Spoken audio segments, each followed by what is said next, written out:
কক্সবাজারের চকরিয়ায় অস্ত্র উদ্ধার অভিযানকালে ডাকাতের গুলিতে সেনাবাহিনীর লেফটেন্যান্ট তানজিম সরোয়ার নিহত হয়েছেন। সোমবার রাতভর ডুলাহাজারা ইউনিয়নের মাইজপাড়া এলাকায় সেনাবাহিনীর শ্বাসরুদ্ধকর অভিযান চলে।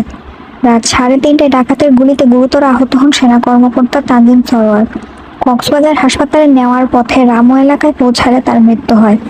এ সময় দুর্ধর্ষ ডাকাত দলের সর্দার হেলাল সদস্য জিয়াবুর ও বেলালকে আটক করা হয়।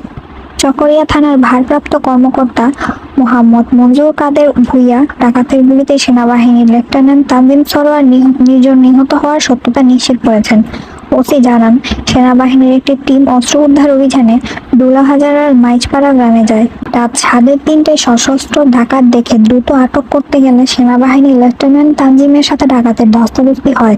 এক পর্যায়ে ডাকাতরা গুলি ছোড়ে, এতে গুলিবিদ্ধ হয়ে গুরুতর আহত সেনা কর্মকর্তা তানজিমকে কক্সবাজারে নেওয়ার পথে মারা